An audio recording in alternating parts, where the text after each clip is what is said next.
waxaan ka hadlaynaa dhibaatadii saaka ka dhacday magaalada Baran oo lagu geystay saxafiyiinta lagu handaday oo ciidamo hubeysan ay soo galeen hotel ay shirka duubayeen kadibna qalabkoodii alaabtoodii la qaatay ilaa haddana aan qalabkii loo soo celin runtii ciidamada meesha yimi oo jajabiyay ciidamada airport ilaalinaya ciidamada airport ilaalinaya saxaafadda wax soo keenay anagu dabcan ma garan karno cid ka amar qaataan iyo sida ku yimaadeen goobta laakiin waxaan ka hadlaynaa waxa way dhibaatada loo geystay saxaafadda waxa way wax ku cusub Puntland gabi ahaanteedba wax ku cusub magaalada Baran maamulka gobolka heer degmada heer gobol xarajeena baaqayga ka soo jawaabaan oo raali galin ka bixiyaan waxyaalihii gaadhay oo dhibaato ahaana laga boogadhayo saxaafadda iyo gobolka waxayna wada shaqeeyaan laakiin gobolku dagaal cad buu wuxuu kula jiraa saxaafadda hore ayay wahayd markay shir qabsanayso Puntland TV-ga dawladda u yeerto inta kale suuqa kaga timaado oo saxaafadda markii kala gurto marka saxaafadda barnaamijyo shir qabsanayso in la handado qalabkooda la jajabiyo ma saxaafaddu waxay yeelayso anagu hadana ka warbaahin ahaan waxaan diyaarna hadda xataa qalabka Puntland iyo ciidamadu ay urursadaan inaan moolo ku duubno hadii xataa aan moolo aan ku duubeyno live Facebook aan galno waxa jira aanu sheegno oo ay saxaafadeedu ka weynaato insha Allah iidhe nimi saaka subaxnimadii waxa dhacay anagoo shaqada iyadii caadigeed ku jirna in ciidamo ay soo galeen goobta aanu shaqada ka wadnay ay jijibiyeen qalabkii warbaahintu iska lahayd wariyaasha qayb u handadeen kadibna ay qalabkii qaateen taas markay dhacday kadib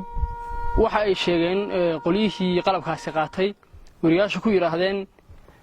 warbaahintiina oo dhan waxaan ka rabnaa inaan sii deyn tan kale meesha jirta waxa weeyaan wariyaasha gobolkan hore caburin saas oo lama kulmin waxa ka dambeeya dad aan ma taqaana u naxariisanayn aayaha gobolka shirkaasina wuxuu shir laga hadlay horumarka gobolka gaar ahaan ka degmada maamulku waxa uu marar badan soo celceliyay in loo handaday wariyaasha waxaana dhacday hadda ka hor xaflado badan iyo munaasabado uu ka hadlay mas'uulka gobolka ugu sareeya inuu si toos ah wariyaasha qayb kamid ah ugu handaday hadda markay muuqaalka qaateen kadib iyagoo qalabku wali uu ku maqan yahay waxay leeyihiin waxaanu xiriirnaa qayb kamid ah wariyaasha waanu sii xoojinaynaa anagoo aan ciidan naga jeclayn horumarka gobolka aad iyo aad waxaan uga xunnahay qalabkaas iyo wariyaasha la dhibaateeyay intaas baan ku soo koobaya assalaamu calaykum raxmaan raxiim alxamdulillaah rabbil caalamiin sidii raggii iga horeeyay bay sheegeen waxaan halka isugu nimay haddaan nahay saxafiyiinta gobolka Sanaag gaar ahaan degmada Baran in aanu ka hadalno falkii saaka ka dhacay goob saxafiyiintu ay wax ku duubayeen oo ay duubayeen shir anagoo ku guda jiray shaqo maalmeedayadii caadiga ahayd waajibka nagu ahayd inaan ummadda la wadaagno xogaha ka dhacaya ee gobolka iyo guud ahaanba dalka oo saxafiyiintu ay u tabiyaan inta moog kulanka anagoo joogna waxaan ugu soo kala wareegay gaari tiknika ah gaariga tiknikada ahi waxa uu abaaray in uu qaato qalabkii anaga meesha noo oolaa ciidankii hadday gaariga ka soo degeen waxay abaareen inay kaamirooyinka iyagii ku goobtaan waxaanu filaynay haddii cidda aan wax ka duubayno ay yihiin dambiilayaal in ay iyaga qabtaan laakiin ma aha in kaamiradu ay dambiile tahay haddii ay targetkoodu ahaa meeshan aanu duubayno inay khaldan tahay waxay ahayd ciddii hadlaysay oo goorta mikrofoonka ku hadlaysay ama kulanka joogtay inay ataagaan laakiin waxa moodaa in awoodii ciidanku ay ku soo ururtay in kaamiradii madoobeyd ee meesha noo oolayd ay ku mitidaan waxaa jira qalab ay qaateen oo ku cad inay qaateen waxaa jira mid lala yahay oo meel jiro aanaanu ogeyn kadib markii meesha ay ka dhacday jug iyo jac iyo digdig meel ay galeen aanaanu ogeyn waxaa jira kuwa laga dhowro inay dhulka ku dhacaan oo jabay intaas oo dhan mas'uuliyaddeeda waxa qaadaya ciddii meeshaas falka geysatay oo waxna ku cad yihiin waxa kalena iyaga laga rabo sababtoo ah sababtay u lumeen waa iyaga mid labaad waxa weeye saxafiyiintu waxa ay leeyihiin oo ay ku shaqeeyaan sharciga wadanka waxa aanu dhowraa oo ixtiraamnaa dastuurka iyo xeerka shuruucda ee saxafiyiinta Puntland u malaymaayo in aanu tabinay dhacdo cid ka xanaajisa oo lidi ku ah ama ka soo horjeeda horumarka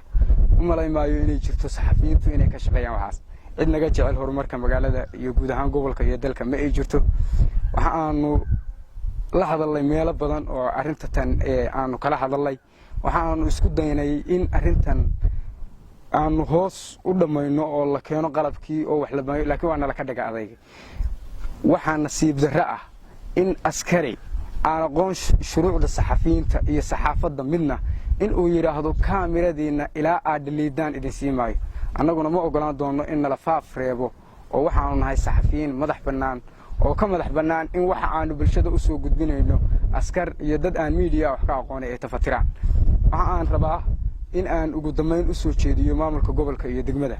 iyo taliska qaybta booliiska gobolka Sanaag arintaas in ay si cad uga jawaabaan sababtoo mas'uuliyadda gobolka iyo degmadu iyaga ayay saaran tahay waxaan rabnaa in qalabkii saxafiyiinta si nabadgelyo loo soo celiyo oo kan maqanna meel lagu sheego waxaan rabnaa in aan laga dhiga adeegin sharcigu waxa uu qof walba farayo muhiimadda aan ka midaysanahay guud ahaan waxa weeye haddaan nahay ummadda Puntland inaan ka wada shaqeyno horumarka Puntland oo aanu tabin wax liddi ku ah ammaanka ama khalkhal gelin kara waxaan leenahay aqoon iyo xirfad nagu filan oo aanu kaga noqon karo wax kasta oo ummadda wax yeeli karta oo aanu ku faafreebi karo waxa aanu xaqa ka sheegnaa oo xaqiiqada ka sheegnaa waxa jira oo ummadda anfacaya aad iyo aad baan mahadsantihiin waxaan rabaa inaan ka hadlo arrintii laga hadlay saaka ka dhacday magaalada Baran waxay arrin ku cusub magaalada Baran bay ahayd runtii waxaan saaka baxda saxaafaddu saaka iyo ku hor jira hawl shaqadii maalmoodkoodii ku hor jira ayaa saaka waxa dhacday in meeshii ay ka shaqeynayeen wariyaashu joogeen in ciidan military ah oo ciidanka xuduudaha aan ciidan boolis iyo daan ku naqanahay tuutii kulli bisan oo gaawaridii tiknikadii wata inuu si xoog ku soo galay dabeedna ay abaareen qalabkii meesha oo laad oo saxaafaddu ay ku shaqeysay isticmaalaysay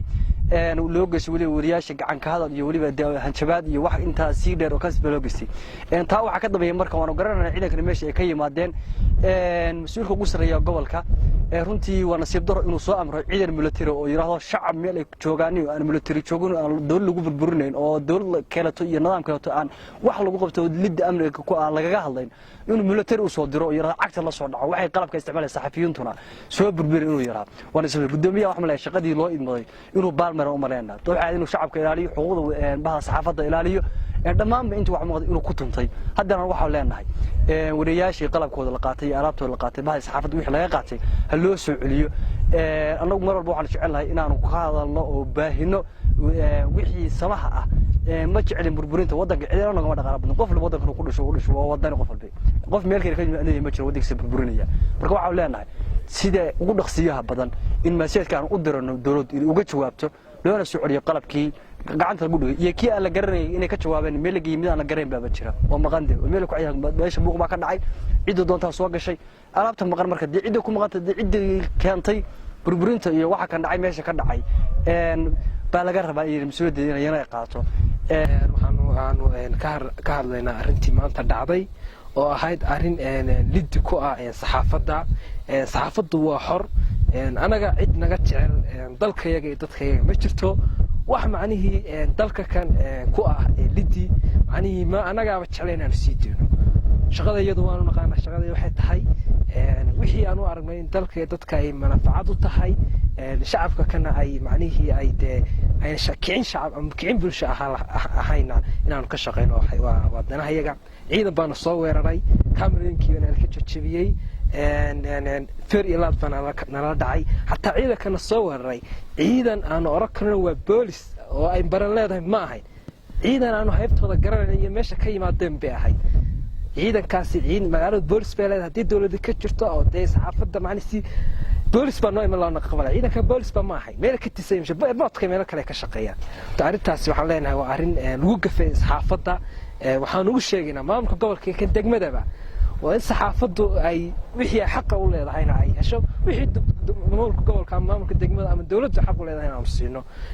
arrimaha badan aanu ka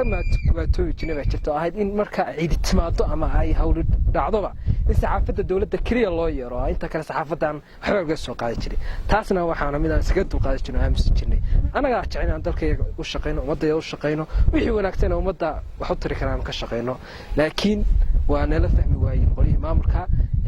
oo dee macnihii iyo ciddii amarka soo bixisay oo inta ka dambeysay aad baan u cambaareynaa waana arrin gobolka iyo degmada ku cusub inay dib u dhici doonin baan rajeyn doonaa insha Allah waxaan ka xumahay wixii maanta ka dhacay hoteelka Alay ma aha hadda wax macquul ah waayo anagii oo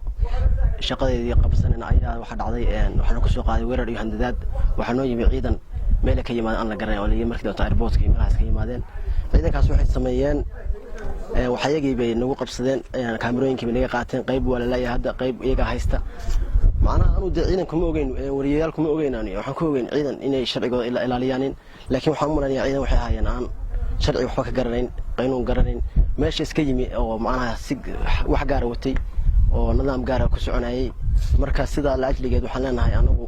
waxaan dhacay waa la yaabanahay marka dee waxa weeye waxay la tahay waxaan dad gaar ah